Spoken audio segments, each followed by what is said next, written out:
What is going on, guys? It is the Coaster Crusader here, and today we are back at Six Flags Great Adventure for the 2019 season. Now, before I begin this video, I would like to give a big thank you to all the people who met up with me that day and all the fans I got to meet inside the park.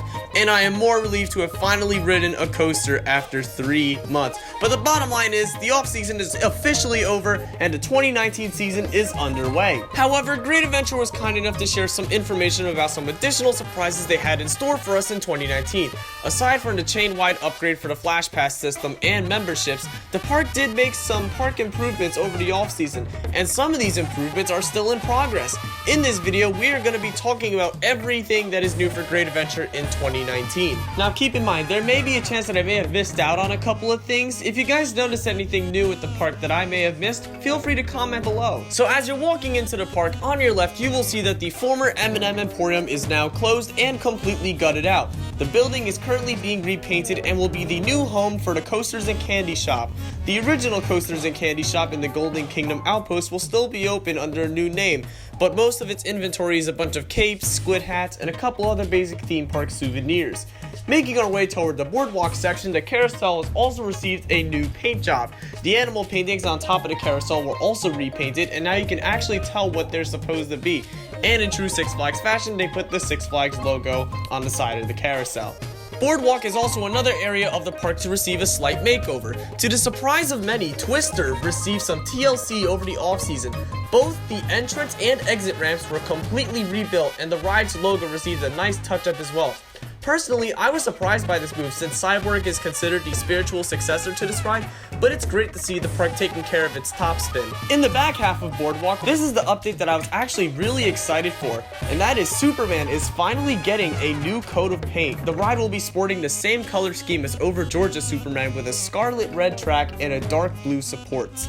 Lucky for you guys, for those of you who actually like to ride Superman, the park is keeping the ride open during repaint, so you can not only enjoy Superman, but you can also get to enjoy those new glossy colors up close and personal. Heading into the Golden Kingdom, we actually have a couple of updates in here, and that is Splashwater Oasis is completely removed from the park map and is slated to be removed sometime later this season.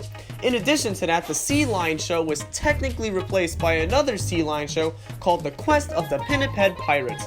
Supposedly it's pirate themed, no shows have taken place for this yet, but it does seem like an interesting move to retheme the Sea Lion show. This could possibly be to bring kids that are waiting for their party to get off of Ka. Also, something small I wanted to point out was the park decided to give the walkway between Ka and Toro a name. This is now the Wild Walkway.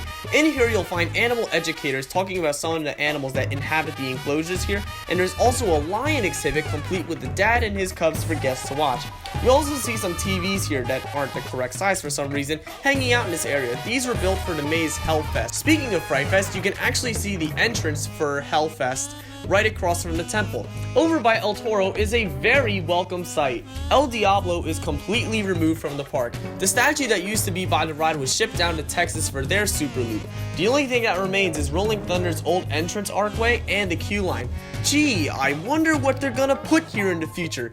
This is Great Adventure's chance to set things right. If you haven't checked out my Great Adventure Rumors video, I highly recommend you give that a watch if you'd like. In the Frontier Adventure section of the park, you can see that Sawmill Lock Flume is continuing to receive some upkeep. The bridge was completely rebuilt and it looks amazing.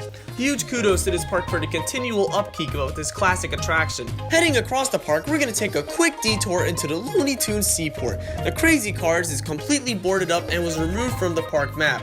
The ride vehicles aren't on the tracks and it is rumored that this is going to be removed. However, we haven't received any confirmation about this yet. It's meant to let this sit here while the rumor mill starts to generate, but personally I predict that we could see some kind of Bugs Bunny Boomtown style playground going into place here. But personally, I want to see my coaster come before they even touch the kids area. After that quick detour, we can move into the biggest part of this year's updates. Movietown is slated to become Gotham City, and the park is slowly replacing the pavement over by the entrance to Movietown. It's not noticeable at first because of how little they replaced, but hopefully they'll replace more as the season progresses. The purpose of this is because Movietown and Metropolis is slated to merge into one large area to become DC Universe. A lot of people have been waiting for this to happen since Metropolis opened, and it's finally happening. Both entranceways that lead to Metropolis and Gotham City are supposed to be housing a large archway for DC Universe, however these haven't been installed as of opening weekend. But if we look into the far distance, we can see a certain someone is seeking some attention. That's right, Wonder Woman is completely assembled and testing should begin within the next couple of weeks. I plan on making a construction update that I plan on releasing within the coming weeks, so stay tuned that. So what do you guys think about these updates? Are you happy that Great Adventure is finally taking care of their part? Do you think they missed a couple of things? Or do you want to talk about what Rolling Thunder's true replacement is? Be sure to comment your thoughts in the comment section below and feel free to discuss with others what they think. Thank you guys for watching, please subscribe, look forward to more videos coming soon, and as always, see you guys later.